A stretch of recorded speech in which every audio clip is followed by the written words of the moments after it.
Hello students, good morning to all of you. आशा करता हूँ कि आप अपनी स्टडी को अच्छे ढंग से कर रहे होंगे और उसमें आगे बढ़ते जा रहे हैं।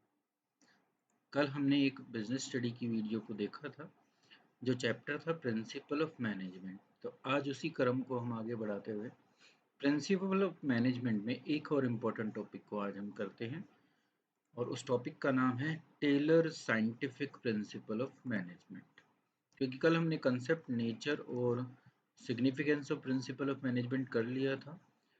फ्यूल प्रिंसिपल ऑफ मैनेजमेंट हम ऑलरेडी कर चुके हैं, उसकी वीडियो ऑलरेडी अपलोडेड है। तो एक टॉपिक जो और बचता है वो बचता है Taylor scientific principle of management, क्योंकि ये दो रिनाउंड मैनेजमेंट की स्टडी के दो बेसिक पिलर हैं जिन्होंने प्रिंसिपल ऑफ मैनेजमेंट पे काफ़ी अपनी थ्योरीज़ को लोगों तक पहुंचाया। मैनेजर इनकी थ्योरीज़ को सबसे ज़्यादा फॉलो करते हैं।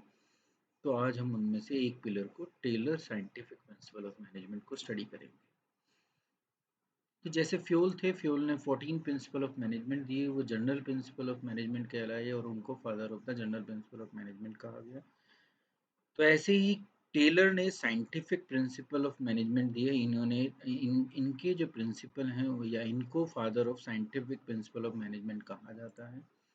इन्होंने कहा कि साइंटिफिकली हमें जो भी एडमिनिस्ट्रेशन करनी है वो साइंटिफिक हो, मतलब कि हमें रूल्स ऑफ थंब पर नहीं चलना, पहले से प्री डिसाइडेड चीज़ों के हिसाब से काम नहीं करना, साइंटिफिकली प्रूवन होनी चाहिए चीज़ें, उसके हिसाब से हमें अपनी मैनेजमेंट को चलाना है। तो इनका पूरा नाम फेडरिक विंसलो टेलर था। ये फेडरिक विंसलो टेलर हैं और अब हम इनके जो व्यक्तिगत जीवन है उससे संबंधित कुछ फैक्ट्स को देखेंगे। तो इनको founder of scientific management movement या प्रिंसिपल ऑफ मैनेजमेंट कहा गया है। इनका लाइफ स्पैन जो था वो मार्च 20 1856 टू मार्च 21 1915 तक था। प्रोफेशन में ये मैकेनिकल इंजीनियर थे, अमेरिकन। डिग्री इन्होंने मैकेनिकल इंजीनियरिंग की ली थी 1883 में, और जो पोस्ट इन्होंने हेल्ड की अपने कैरियर के दौरान वो ये थी। पहले इन्होंने अप्रेंटिस मैकेनिस्ट के रूप में 1874 में कंपनी को ज्वाइन किया। बाद में ये मिडविले स्टील कंपनी में एग्जीक्यूटिव की पोस्ट पर काम किया इन्होंने, जहां पर आगे जाकर ये एक बेथलेम स्टील कंपनी थी, उसको इन्होंने ज्वाइन किया। उसके बाद ये प्रोफेसर बने टक स्कूल ऑफ बिजनेस, जब ये अपने जो प्रिंसिपल थे उनको इंट्रोड्यूस कर चुके थे लोगों तक। तो उसके बाद ये प्रोफेसर के रूप में टक स्कूल ऑफ बिजनेस में काम किया इन्होंने 1900 में, और प्रेसिडेंट ये बने American society of mechanical engineer, और 1906 टू 1907 तक ये उस पोस्ट पर रहे। उन्होंने बहुत सारे आर्टिकल्स लिखे जो प्रिंसिपल ऑफ साइंटिफिक मैनेजमेंट पे हैं और डिफरेंट टाइम वो पब्लिसाइज्ड हुए हैं। तो आप इस चीज़ को पढ़ सकते हैं। ये सब एनसीईआरटी से लिया हुआ फैक्ट फाइल है, तो आप वहाँ पर जाकर भी इसको स्टडी कर सकते हैं। अभी हम आगे बढ़ते हैं कि फेडरिक विंसलो टेलर के जो साइंटिफिक प्रिंसिपल हैं उनको हम किस प्रकार से स्टडी करें। तो Taylor scientific principle of management का टॉपिक है हमारा, जिसको आज हम स्टडी कर रहे हैं। तो क्योंकि अभी मैंने बोला था कि टेलर्स ने कहा था कि साइंटिफिकली चीज़ों को लेना है, मैनेजमेंट साइंटिफिकली किसी काम को करे, जो भी ऑब्जर्वेशन हो उसके बेस होना चाहिए, उसकी ऑब्जर्वेशन हुई हो, एक्सपेरिमेंट हो, जिसके बेसिस पर इन्होंने अपने प्रिंसिपल्स बनाए थे। तो उन्हें किस चीज़ को चेंज किया कि लोग किस पर चल रहे थे, अभी रूल ऑफ थंब। तो रूल ऑफ थंब होता क्या है, सबसे पहले हमें ये पता होना चाहिए, क्योंकि हम इस वर्ड को बार बार यूज़ करेंगे इनकी पूरी थ्योरी के अंदर। So, in the earlier days of the Industrial Revolution, in the absence of an established theory of factory organization, factory owner or manager relied on personal judgment in attending to the problem they confronted in the course of managing their work. तो जो पहले के लोग थे वो, क्योंकि उनके पास कोई थ्योरी थी नहीं, कोई ऐसी कोई प्रिंसिपल्स बने नहीं थे जिनके बेस पर वो अपनी ऑर्गेनाइजेशन को चला सकें, ओनर डिसीजन ले सकें, मैनेजर डिसीजन ले सकें। तो जैसे उनके सामने प्रॉब्लम आती थी वो उसके अकॉर्डिंगली जो उनको पता होता था उसके बेस पर वो उसको टैकल करते थे और उसके अकॉर्डिंग अपनी मैनेजिंग करते थे। इसी को कहा गया है रूल ऑफ थंब, क्योंकि उनके पास कोई ऑब्जर्वेशन नहीं थी, कोई डाटा नहीं था, कोई एक्सपेरिमेंट नहीं था, कुछ नहीं था। जो जो उन्होंने सुना था, जो उन्हें पता था, उसके अकॉर्डिंगली वो एक प्रॉब्लम को फेस करते थे। तो उसको कहा गया है रूल ऑफ थंब। तो टेलर ने कहा यही पैटर्न चेंज होना चाहिए। आप बार बार ट्रायल एंड एरर को नहीं फॉलो कर सकते। प्रॉब्लम आई, ट्राई किया, फेल हुए, दोबारा ट्राई किया, फेल हुए, दोबारा ट्राई किया। तो सक्सेस को पाने के लिए बार बार आप ट्रायल कर रहे हो, तो उस चीज को ही चेंज होना चाहिए। आपके पास जो भी प्रॉब्लम आई है उससे रिलेटेड आपके पास कोई फैक्ट्स होने चाहिए कि क्यों आई, कैसे आई, इसका क्या समाधान है। तो साइंटिफिकली आपको सोचना है, क्योंकि प्रॉब्लम आई है तो कोई ना कोई बेसिक रीजन होगा जिनको अभी तक हम इग्नोर कर रहे थे, क्योंकि हम रूल ऑफ थंब के अकॉर्डिंग मैनेजमेंट को चला रहे थे। Managing factory by rule of thumb enable them to handle the situation as they arose but suffered from limitation of trial and error approach। तो ये मैं आपको पहले ही बता चुका हूँ। तो टेलर आए और फादर ऑफ साइंटिफिक मैनेजमेंट के रूप में इमर्ज हुए, बने। इनको बाद में कहा गया। उन्होंने प्रपोज किया था scientific management as oppose to rule of thumb, तो वो मैं आप लोगों को बता ही रहा हूँ। He broke up human activity into small parts and found out how it could be done effectively। तो उन्होंने आते ही सबसे पहले जो मतलब जो इनकी थ्योरी थी या जो इनके काम करने का स्टाइल था वो ये था कि हम काम को छोटे छोटे भागों में बांट दें। जब वर्क जो है स्मॉल पार्ट्स में डिवाइड हो जाएगा तो हम उसको इफेक्टिवली पूरा कर लेंगे। हर एक व्यक्ति जो भी जिस जो काम दिया गया है according to their ability, in less time, time कम लगेगा उसको, and with increase productivity. Obviously जब मेरे पास काम कम होगा और मैं उस काम में स्पेशलिस्ट हूँ तो मैं उसको इफेक्टिवली भी पूरा करूँगा, टाइम भी बचाऊंगा, जिससे मेरी प्रोडक्टिविटी भी बढ़ेगी। तो क्या है scientific management? Scientific management means knowing exactly what you want men to do and seeing that they do it in the best and cheapest। Scientific management Taylor की जो थ्योरी थी वो यही इम्फेसिस करती थी कि हर एक को ये पता हो कि मुझे क्या करना है और कैसे मैं ये देखूं कि कैसे मेरे जो सबॉर्डिनेट हैं वो उस काम को सबसे अच्छे तरीके से और चीपेस्ट वे में उसको पूरा कर रहे हैं। तो मैनेजर को यही देखना था, उसके अकॉर्डिंगली उसको उस काम को डिवाइड करना था जो उन्होंने यहाँ पे बताया था। It imply conducting business activity according to standardized tool method trained personnel in order to increase the output, improve its quality and reduce cost and waste। तो उसने कहा कि ये चीज़ें कैसे अचीव कर पाएंगे हम? तो ये चीज़ें अब अचीव जब हम कर पाएंगे जब हमारे पास एक स्टैंडर्डाइज हो, एक स्टैंडर्ड सेट हो कि हर व्यक्ति को एटलीस्ट इतना तो करना ही है, क्योंकि ये एक नॉर्मल व्यक्ति कर सकता है। कैसे करना है ये भी डिसाइडेड होना चाहिए और अपने जो जितने भी पर्सनल है, जितने भी सबॉर्डिनेट्स हैं वो ट्रेन हो उस पर्टिकुलर जॉब या उस टास्क को कंप्लीट करने में, सो दैट आउटपुट इंक्रीज हो सके, क्वालिटी में इम्प्रूवमेंट आ सके, कॉस्ट को कम किया जा सके क्योंकि वेस्टेज कम होगी और वेस्ट भी कम हो सके।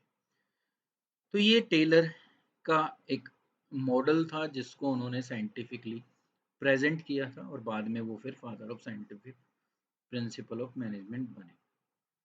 तो हम आगे बढ़ते हैं और देखते हैं कि इनका जो पार्ट था वो किस तरीके से आगे बढ़ा। तो इन्होंने जो प्रिंसिपल्स दिए, टोटल इन्होंने 4 प्रिंसिपल दिए। तो पहला वही प्रिंसिपल था जिनके बेस पर इनकी थ्योरी अमर्ज होके सामने आई कि साइंस को फॉलो करो, not the rule of thumb. पहले से चली चलाई प्रथाओं को आपको यूज नहीं करना, आप एक्टिव बनो, आप एक्सपेरिमेंटेशन करो, आप लोगों की जो इच्छाएं हैं उनको जागो, समझो, उनको इन्फ्लुएंस करो। ठीक है, तो इस चीज पर इनका स्ट्रेस था कि there should be a scientific study and analysis of each element of job. हर काम को बहुत बारीकी से जांचो, समझो, उसको एनालिसिस करो उसका, in order to replace the old rule of thumb approach और हिट एंड मिस मेथड। उस वाले मेथड में यही था कि हमारे पास सामने कोई समस्या आई तो हम क्या करेंगे, पहले ट्राई करेंगे, ट्राई से अगर सक्सेस मिल जाती है तो बहुत बढ़िया, नहीं तो फिर दूसरा तरीका अपनाएंगे। तो उसमें हमारी जो रिसोर्सेज हैं वो भी वेस्ट हो रही थी, जो हर टाइप की, चाहे वो पर्सनल से संबंधित हो, सबऑर्डिनेशन का हो, और या फिर हमारे मटेरियल का हो। टाइम भी कंज्यूम होता था, ठीक है, तो वो हर तरीके से हमारे लिए वेस्टेज ऑफ रिसोर्सेज था। तो उन्होंने कहा ये नहीं होना चाहिए, आपको पता होना चाहिए कि पर्टिकुलर प्रॉब्लम की साइंटिफिकली क्या सॉल्यूशन है। So we should be constantly experimenting to develop new technique which make the work much simpler, easier and quicker.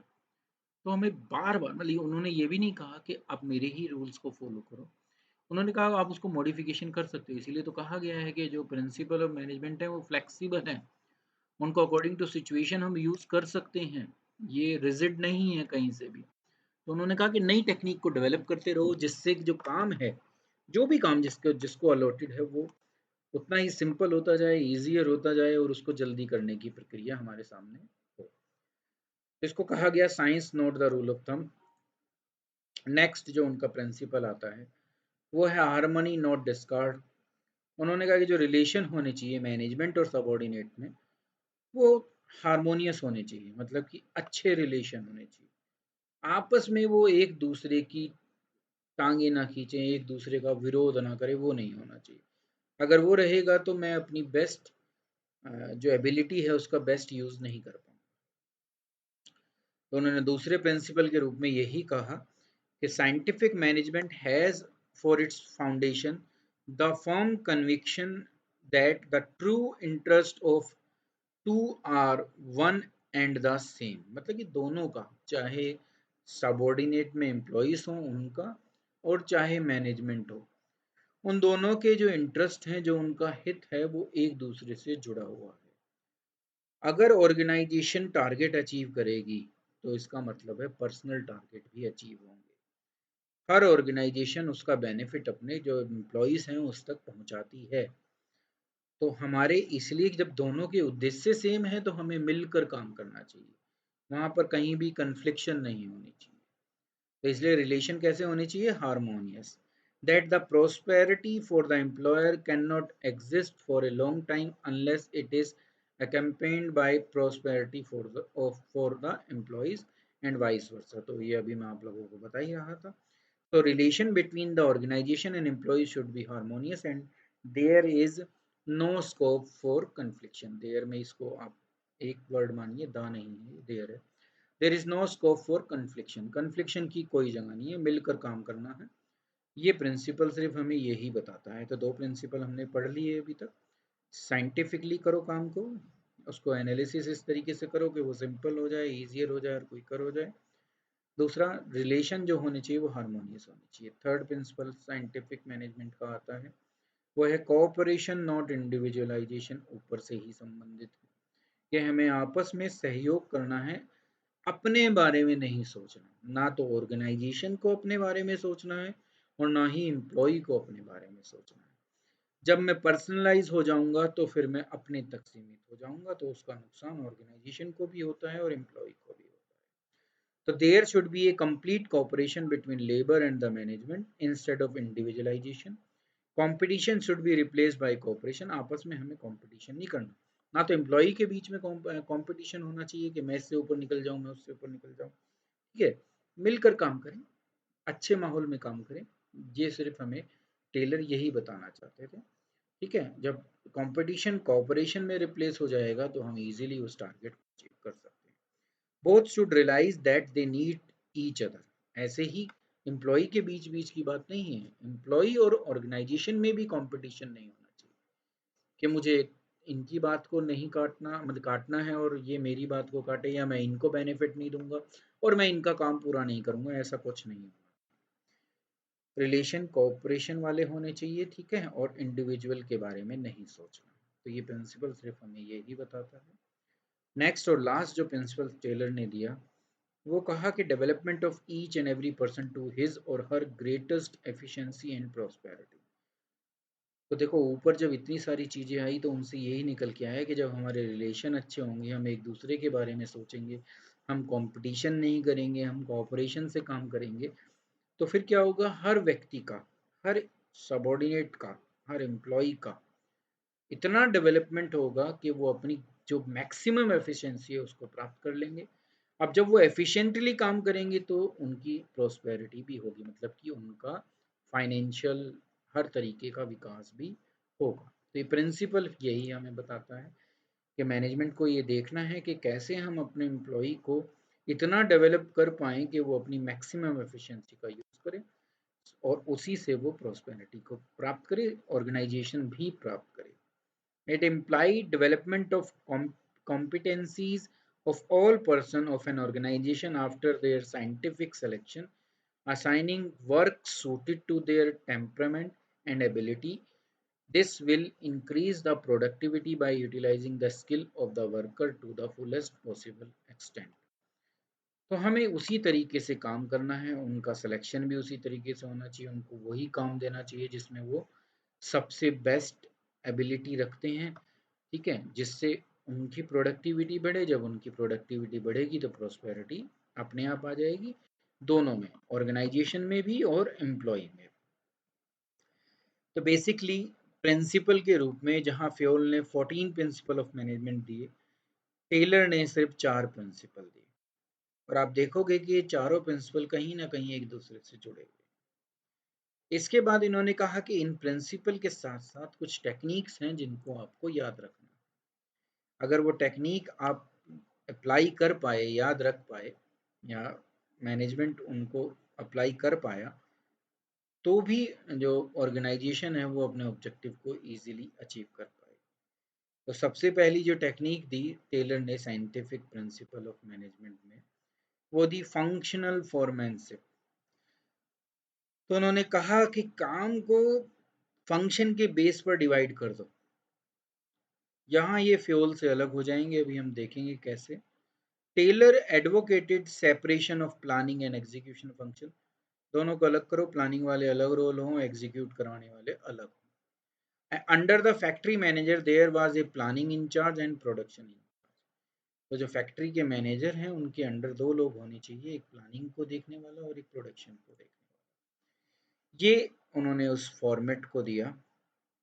तो इस फॉर्मेट में अगर हम बेसिकली चीज़ देखें तो सबसे बड़ी जो चेंज है टेलर में और फ्योल में वो ये है कि वर्कर्स को जो डायरेक्शंस आ रही हैं वो 1 2 3 4 4 तो प्लानिंग इंचार्ज के अंडर जो क्लर्क हैं वो दे रहे हैं, और 4 ही प्रोडक्शन या एग्जीक्यूशन इंचार्ज हैं उनके भी 4 हैं, वो सब मिलकर डायरेक्शन किसको दे रहे हैं, वर्कर को। जबकि वहाँ हमने क्या पढ़ा था, सबऑर्डिनेट को एक ही सुपीरियर से ऑर्डर मिलने चाहिए। तो यहाँ ये दोनों अलग तरीके से अपनी बात को पेश कर रहे हैं।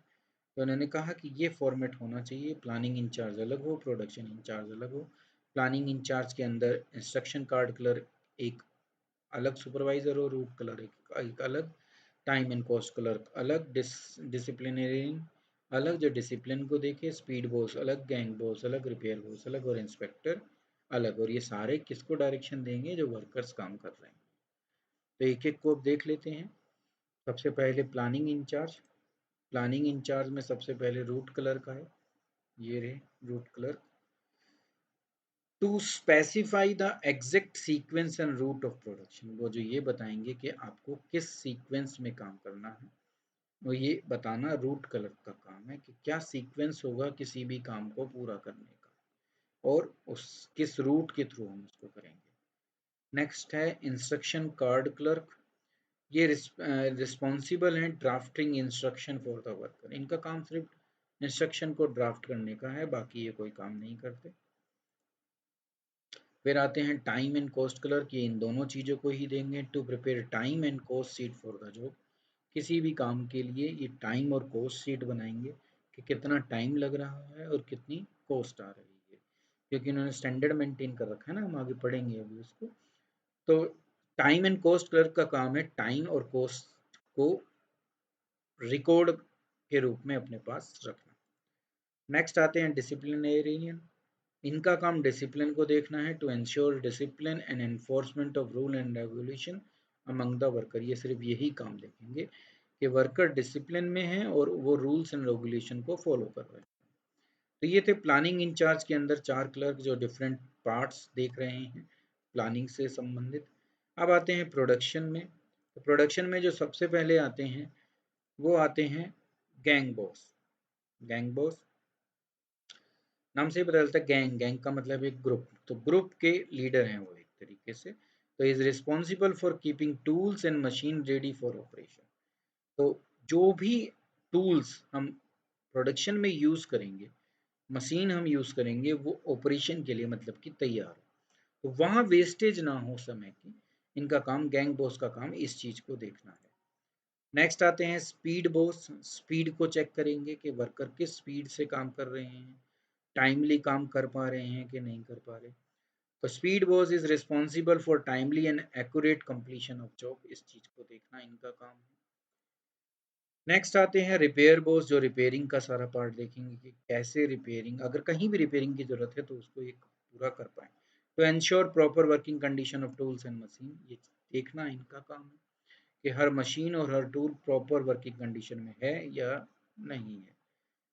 और लास्ट है इंस्पेक्टर, जो इनका काम सिर्फ क्वालिटी को चेक करना होता है कि देखो टाइमली काम हो रहा है, ठीक है, एक्यूरेटली काम हो रहा है, क्या क्वालिटी पर भी ध्यान दिया जा रहा है कि नहीं दिया जा रहा, वो काम देखेंगे इंस्पेक्टर। तो इंस्पेक्टर का काम सिर्फ क्वालिटी को चेक करना है। तो ये 8 लोग वर्कर के ऊपर ऑब्जर्वेशन करते हैं, वर्कर को डायरेक्शन देते हैं जो काम इनको दिया गया है उसके अकॉर्डिंगली।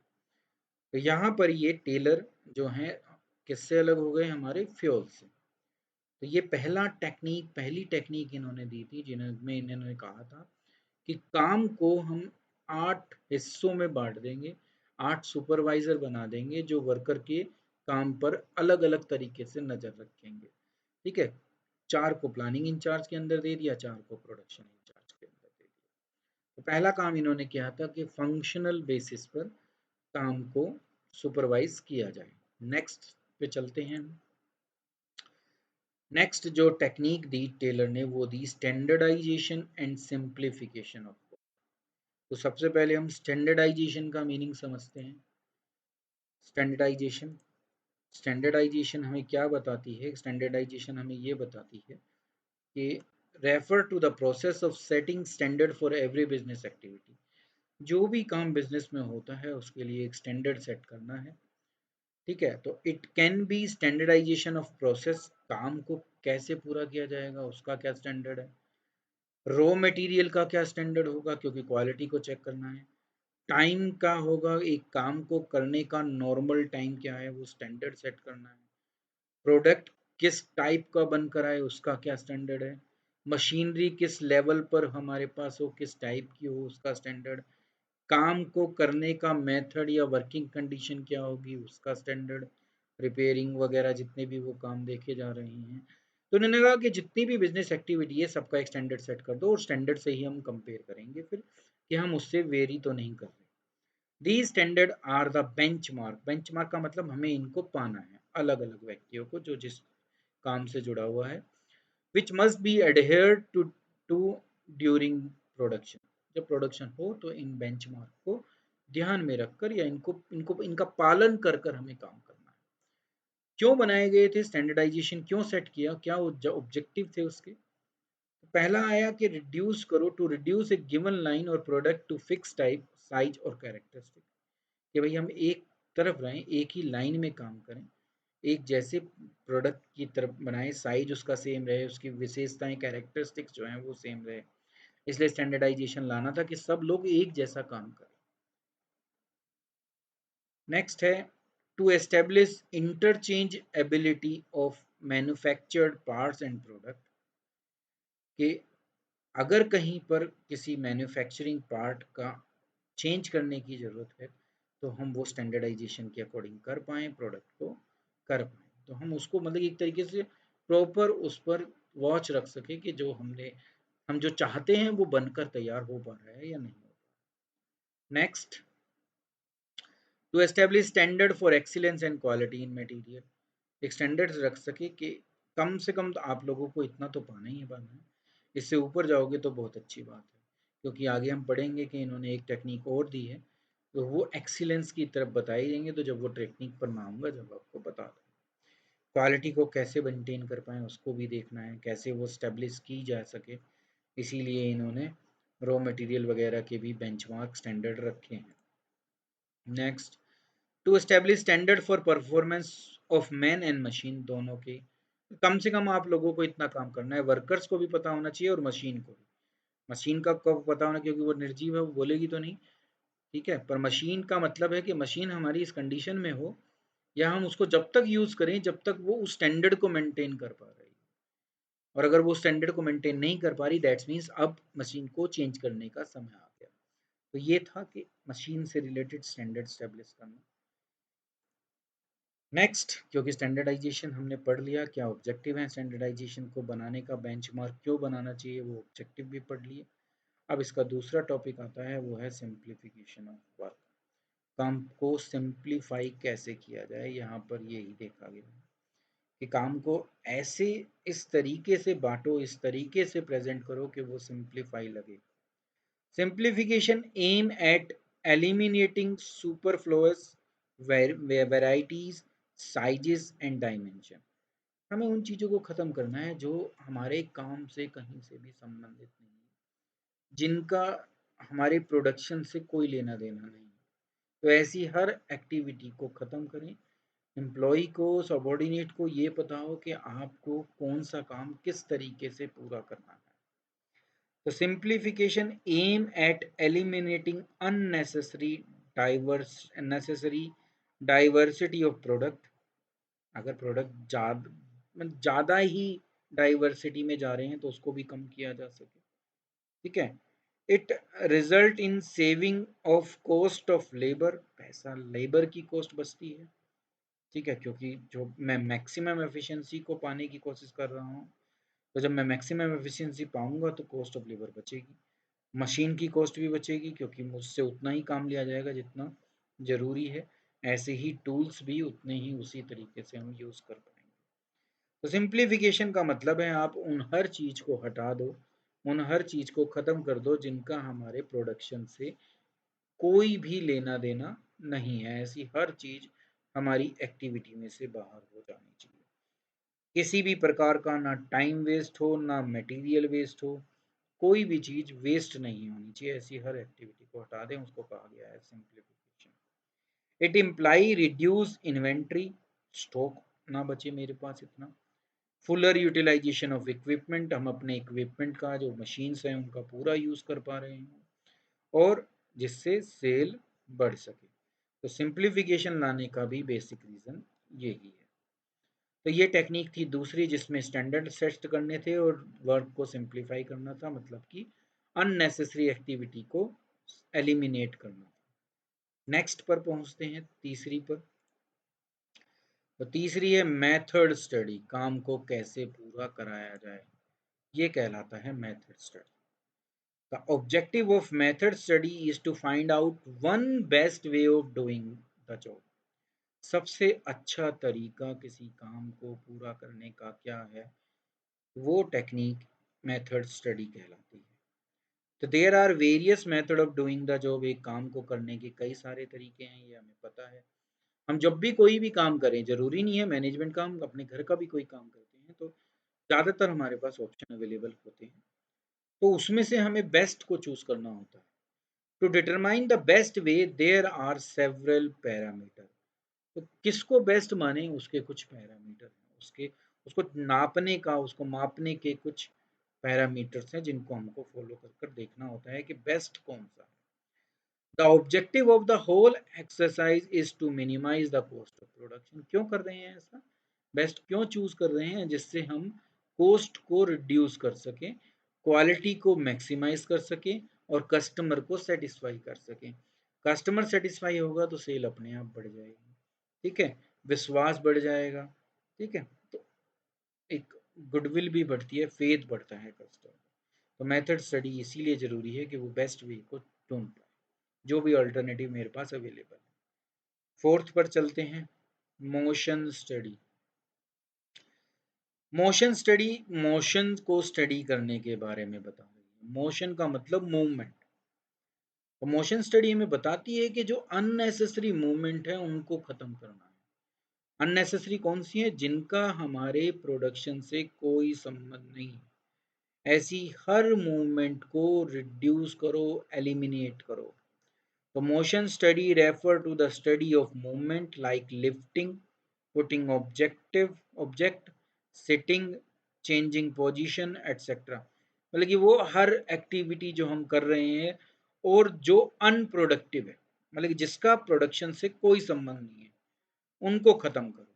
तो इस यहाँ पर मैं ज़्यादातर यही एग्जांपल देता हूँ कि भाई अगर मेरी टूल किट, जहाँ जिस फैक्ट्री में मैं काम कर रहा हूँ वहाँ पर 500 मीटर दूर मेरी टूल किट रखी है, काम मैं यहाँ कर रहा हूँ, 500 मीटर दूर जाकर मुझे अपनी टूल किट लानी है, ठीक है? या वॉशरूम जो है वो 500 मीटर दूर है, अब वॉशरूम तो जाना ही पड़ेगा, तो ऑब्वियसली है वो जो एक्टिविटी मैं परफॉर्म कर रहा हूँ उससे प्रोडक्शन होगा नहीं, चाहे टूल किट्स को लेके आना हो और फिर उसको दोबारा रख कर आना हो या वॉशरूम जाना हो और वापस आना हो, तो वो सारी जो एक्टिविटीज हैं, वो क्रियाएं हैं, वो अनप्रोडक्टिव है, उनको खत्म करो, वो चीजें वहीं पर लाओ उसी जगह पर, सो दैट हम बिल्कुल लगभग लगभग समाप्त कर सकें unnecessary unproductive movement को, which are undertaken while doing a typical job. Unnecessary movement are sought to be eliminated so that it take less time to complete the job efficiently. देखो समय पर काम को पूरा करना है, ध्यान सारा किस पर होना चाहिए? एफिशिएंसी। एफिशिएंसी का मतलब कॉस्ट को कम करना, ठीक है? तो मेथड स्टडी भी हमें यही बताता है कि वो सारी मूवमेंट खत्म कर दो जिनका प्रोडक्शन से कोई संबंध नहीं है, सो दैट आप टाइम बचा सको। टाइम बचाओगे तो प्रोडक्टिविटी बढ़ेगी, कॉस्ट जो है लेस की तरफ जाएगी, मिनिमाइज हो जाएगी। तो मोशन स्टडी हमें ये बताती है। नेक्स्ट स्टडी पर चलते हैं, वो है टाइम स्टडी। मोशन को स्टडी कर दिया, मेथड को स्टडी कर दिया, अब हम टाइम स्टडी कर रहे हैं, जहां पर हम समय का अध्ययन कर रहे हैं कि टाइम कितना लग रहा है, ठीक है? तो एक स्टैंडर्ड टाइम के अकॉर्डिंग हम चल पा रहे हैं कि नहीं चल पा रहे हैं, तो यहाँ उसको स्टडी किया जा रहा है कि ईच एंड एवरी एम्प्लॉय या टाइम स्टैंडर्डाइज टाइम को के अकॉर्डिंगली जॉब को परफॉर्म कर रहा है या नहीं कर रहा। It determine the standard time taken to perform a well defined job. किसी भी एक काम को पूरा करने में क्या स्टैंडर्ड टाइम है, कैसे उसको हमने सेट किया, वो काम टाइम स्टडी हमें बताती है। Time measuring devices are used for each element of task. जब जब ये कभी प्रिंसिपल बने थे तो टेलर ने क्या किया था, टाइम मेजरिंग डिवाइसेस को रख दिया गया किसी भी टास्क को पूरा करते समय जिसमें वो टाइम को रिकॉर्ड कर रहे थे, और उसी के बेसिस पर फिर standard time is fixed for the whole of the task by taking several reading. और ये काम किसी एक रीडिंग के बेस पर नहीं किया गया, बार बार ऑब्जर्वेशन की गई। जब बार बार ऑब्जर्वेशन करने पर जो एक एवरेज टाइम निकला, उसको हमने स्टैंडर्ड टाइम सेट कर दिया। तो टाइम स्टडी इसलिए की जा रही है कि हम एक टास्क को पूरा करने में क्या स्टैंडर्ड टाइम ले रहे हैं। The objective of time study is to determine the number of worker to be employed. अब ये क्यों किया जा रहा है? जिससे हमें ये पता चल सके कि हमें कितने व्यक्तियों की आवश्यकता है उस एक पर्टिकुलर काम को पूरा करने के लिए। Frame suitable incentive schemes and determine labour cost. जिससे हम ये भी पता लगा पाएँ कि लेबर पर कितना खर्चा होना है, साथ ही साथ हम वर्कर को कैसे मोटिवेट कर पाएंगे सो दैट वो उस स्टैंडर्ड टाइम से ज़्यादा काम कर सके, तो उसको कहा गया है इंसेंटिव स्कीम्स। तो टाइम स्टडी को करने का या उसको फॉलो करने का रीज़न क्या है कि हम एक तो वर्कर्स कितने चाहिए ये पता लगा पाएँ, उन वर्कर को क्या इंसेंटिव स्कीम्स देनी है वो पता लगा पाएँ, और लेबर कॉस्ट कितनी लगेगी वो निकाल पाएँ। तो ये हमें टाइम स्टडी के थ्रू पता चलता है। नेक्स्ट पर चलते हैं, फैटीग स्टडी। तो फैटीग का मतलब थकान होता है। थकान बहुत ज़रूरी है, अगर व्यक्ति थक जाएगा तो वो अपनी फुल एफिशिएंसी के साथ काम नहीं कर पाएगा। तो तुम्हें पता है कि हर सब्जेक्ट डिवाइड है, मैक्सिमम पीरियड के टाइम अलॉट कर रखा है, 4 पीरियड बाद आपको रिसेस भी दी जाती है, ठीक है। तो क्योंकि ये एजम्पशन है कि 4 पीरियड मतलब कि 2-2.5 घंटे जो भी बैठते हैं, उसके बाद आप थकान महसूस करने लगोगे, तो आपको री एनर्जाइज करना है। तो री एनर्जाइज करने के लिए आपको ब्रेक देनी पड़ेगी।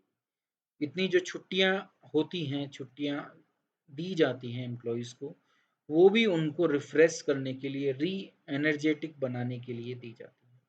तो फैटीग स्टडी यही स्टडी करती है कि थकान कब हो जाएगी, मतलब एक व्यक्ति अपना मैक्सिमम देना कब कम करना शुरू कर देता है। जब वो उस पर कम करना शुरू करेगा, उसी समय उसे ब्रेक दे दो। अब पूरे टाइम में, पूरे इंटरवल में जब वो हमारे पास काम कर रहा है, तो उसको कितनी ब्रेक चाहिए, 1 ब्रेक चाहिए, 2 ब्रेक चाहिए, कितने टाइम की ब्रेक चाहिए, जो सो दैट वो रिफ्रेश फील कर सके। ये स्टडी ही हम फैटीग स्टडी में करते हैं। The fatigue study seeks to determine the amount and frequency of rest interval in completing a task। मैं बता ही चुका हूँ कितने टाइम का ब्रेक चाहिए और कितने कितने फ्रीक्वेंसी में वो चाहिए। A person is bound to feel tired physically and mentally if she or he does not rest while working। ये सभी पता है कि वो थकेगा ही थकेगा, तो ये जरूरी है। द रेस्ट इंटरवल, जब हमें ब्रेक दी जा रही है, will help one two regain stamina and work again with same capacity. तो स्टेमिना दोबारा पाने के लिए वो ब्रेक दी जा रही है। तो आप ये लोग समझो कि आपको जो हम लंच ब्रेक दे रहे हैं या रिसेस दे रहे हैं, वो सिर्फ लंच करने के लिए नहीं दी जाती, आपको दोबारा से स्टेमिना रीगेन करने के लिए दी जाती है। तो आप उसका प्रॉपर और सही यूज किया कीजिए। This will result in increase the productivity. अगर उनको टाइमली हम इंटरवल दे देंगे तो वो प्रोडक्टिविटी को बढ़ाएगा, क्योंकि उनका जो एफिशिएंसी लेवल है वो कभी भी डाउन नहीं जाएगा, ठीक है। तो ये फैटीग स्टडी के थ्रू हम स्टडी करते हैं। नेक्स्ट आता है differential piece wage rate system, जो मैं वहाँ पर बता रहा था कि एक्सीलेंस था, कि हमें ये देखना है कि लोग जो स्टैंडर्ड सेट कर रहे हैं, अगर उससे ऊपर वो काम करें तो उनको क्या बेनिफिट दें। भाई स्टैंडर्ड सेट कर दिया कि आपको दिन में 5 यूनिट बनानी है, और अगर कोई व्यक्ति 8 यूनिट बना रहा है, तो आप उसको एक्स्ट्रा क्या दे रहे हो, उसको मोटिवेशन क्यों, कैसे दे रहे हो। अगर आप नहीं दोगे एक्स्ट्रा, तो वो भी स्टैंडर्ड पर आ जाएगा, 5 ही, उतनी ही बनाएगा, क्योंकि उसे पता है कि 5 वाले को भी वही मिल रहा है, मुझे भी वही मिल रहा है, तो मैं ज़्यादा क्यों प्रोडक्शन दूँ। तो उसकी प्रोडक्टिविटी को मैक्सिमम लेवल पर रखने के लिए टेलर ने कहा कि differential piece wage rate system होना चाहिए। ये फिर फ्योल से अलग है। फ्योल ने कहा था कि रेम्यूनरेशन क्या होनी चाहिए, सेम होनी चाहिए, फेयर होनी चाहिए अकॉर्डिंग टू देयर वर्क, ठीक है। तो वो ये नहीं कहते थे कि सेम लेवल पे काम करने वालों को अलग अलग दें, पर टेलर कहते हैं, फ्योल नहीं कहते थे। तो this system link wages and productivity, जैसा काम करोगे उसके हिसाब से, मतलब कि वेजेस जो हैं किससे जुड़ी हुई है, प्रोडक्टिविटी से। The standard output per day is establish, वो कर ही दिया, मैं अभी बता ही रहा था आपको। और two piece rate are use, 2 piece rate रख दी जाती है, एक स्टैंडर्ड के लिए और एक स्टैंडर्ड से ज़्यादा काम करने के लिए। Higher for those who achieve up to and more than standard output, ज़्यादा उन्हें मिलेगा जो स्टैंडर्ड और स्टैंडर्ड से ऊपर बना रहे हैं, जिनको हम एफिशिएंट वर्कर कहते हैं। और लोअर उनके लिए हो जाता है जो इनएफिशिएंट हैं या अभी स्लो वर्कर हैं, स्टैंडर्ड को भी नहीं पा पा रहे। दस एफिशिएंट वर्कर विल रिवार्डेड, उनको रिवार्ड मिल गया, तो लोग मोटिवेट रहेंगे कि मैं ज़्यादा से ज़्यादा प्रोडक्शन करूँ, तो वो अपनी एफिशिएंसी को पूरा यूज़ करेंगे। और जो इनएफिशिएंट वर्कर हैं, वो चाहेंगे कि हम भी मोटिवेट हों और हम भी उस ज़्यादा जो वेजेस हैं उनको प्राप्त कर पाएँ। तो ये दोनों के लिए मोटिवेशन के रूप में काम करता है। नेगेटिव मोटिवेशन यहाँ कहीं नहीं है। आप ये ना सोचो कि जिसको कम दिया जा रहा है इसका मतलब उसके साथ जो है ज्यादती की जा रही है, उसके साथ जो है गलत काम किया जा रहा है। दोनों को सिर्फ ये बताया जा रहा है कि आप स्टैंडर्ड से ऊपर काम करोगे तो आप ज़्यादा जो है वेजेस पा पाओगे, ज़्यादा इनकम जनरेट कर पाओगे, सो दैट दोनों मोटिवेट हो सके। नेक्स्ट और लास्ट जो इन्होंने दी थी, टेलर ने 8 टेक्निक्स दी हैं, तो उस 8 टेक्निक में जो लास्ट है वो है मेंटल रिवॉल्यूशन, दिमागी क्रांति, मानसिक क्रांति। मेंटल रिवॉल्यूशन का मतलब है दिमाग में से वो हर विचार निकाल दो जो प्रिंसिपल में कहा था कि हार्मनी होनी चाहिए, एक दूसरे को कंपटीशन नहीं करना। तो ये रूल हमें ये सिर्फ यही बताता है मेंटल रिवॉल्यूशन कि एटीट्यूड ऐसा होना चाहिए। Mental revolution involve a change in the attitude of worker, और सिर्फ वर्कर नहीं, मैनेजमेंट भी, towards one another from competition to cooperation. वो मैं आपको वहाँ बता ही चुका हूँ कि हमें एक दूसरे से कंपटीशन नहीं करना, ना वर्कर का मैनेजमेंट से और ना वर्कर का वर्कर से। हमें क्या करना है, कोऑपरेशन में काम करना है। तो दिमाग से वो सारी चीज़ें निकाल दी जाएं कि हम एक दूसरे के विरोधी हैं, एक दूसरे के कॉम्पिटिटर हैं। Both should realise that they require one another. दोनों को ये पता होना चाहिए, मैनेजमेंट को भी और वर्कर को भी, कि उन दोनों को एक दूसरे की जरूरत है। तो both should aim to increase the size of surplus. तो दोनों का जो एम है, उद्देश्य है, वो यही है कि कंपनी के प्रॉफिट को कैसे इंक्रीज करें। जब प्रॉफिट इंक्रीज होगा तो दोनों को बेनिफिट उसका मिलेगा ही मिलेगा। तो this would eliminate the need of any agitation. तो हमें एक दूसरे में के प्रति जो जलन वाली या कंपटीशन वाली भावनाएं हैं वो खत्म करने के लिए, और वो जब ही खत्म होगा जब कोऑपरेशन हमारे बीच में होगा। तो मेंटल रिवोल्यूशन भी इन टेलर के उसी प्रिंसिपल के ऊपर बेस्ड है। हार्मनी नॉट डिस्कार्ड, कोऑपरेशन होना चाहिए, इंडिविजुअलाइजेशन नहीं होना चाहिए। तो ये 8 टेक्निक्स दी थी।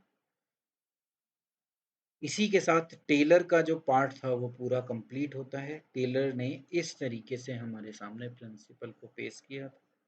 4 प्रिंसिपल्स उन्होंने हमें दिए और 8 टेक्निक्स हमें दी, और इनके बेस पर मैनेजर को गाइड किया कि आप अपने अकॉर्डिंगली, अपनी सिचुएशन के अकॉर्डिंगली काम कर सकते हैं।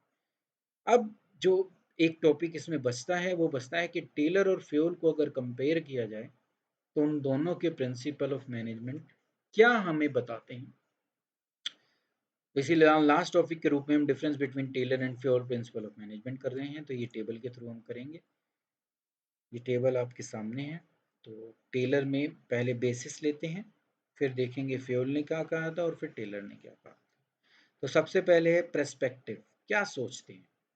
तो हेनरी फ्योल ने कहा कि टॉप लेवल मैनेजमेंट पे ये काम होता है, और जहाँ क्योंकि उन्होंने सुपरवाइजर पे वो काम करा है, क्योंकि बोस वहाँ पे छोड़े थे उन्होंने, तो इन्होंने कहा कि सुपरवाइजरी लेवल होना चाहिए, सो फ्लोर लेवल ऑफ इफेक्ट।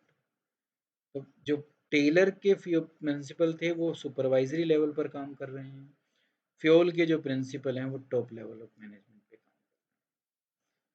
अब यूनिटी ऑफ कमांड, ये मैंने पढ़ बताया ही था तुम्हें कि दोनों बिल्कुल अलग हैं एक तरीके से। तो ये स्टॉन्च प्रोपोनेंट, मतलब कि ये कहते हैं कि एक व्यक्ति को एक ही सुपरवाइजर से ऑर्डर मिलने चाहिए।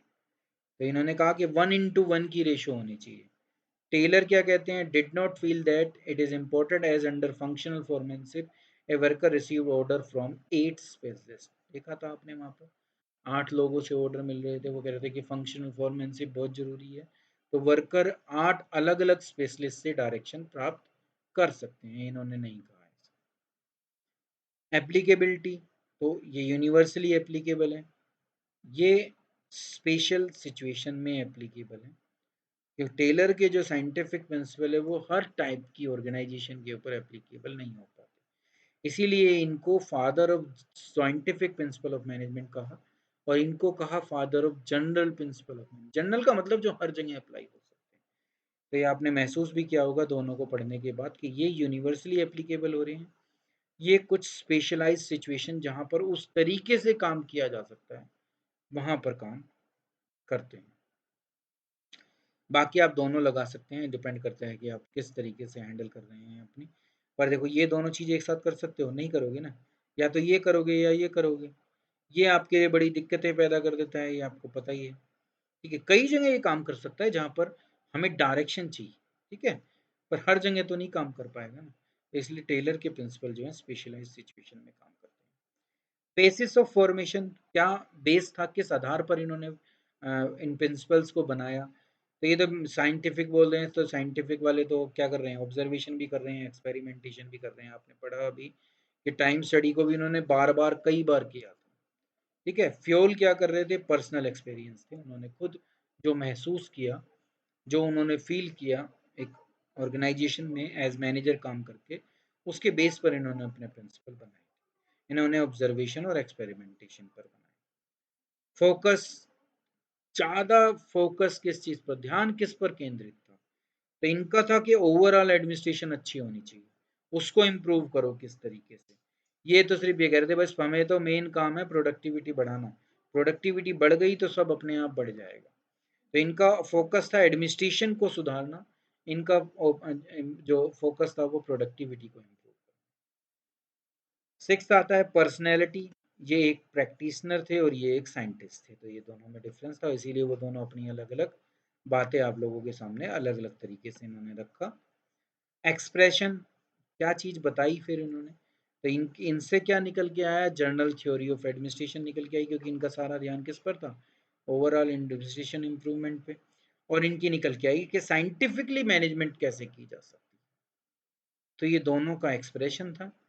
तो ये कुछ पॉइंट थे जिनके बेस पर अगर आपसे क्वेश्चन पूछा जाता है तो आप उसको ईजिली अटेम्प्ट कर सकते हैं कि फ्योल और टेलर दोनों में बेसिक डिफरेंस क्या था।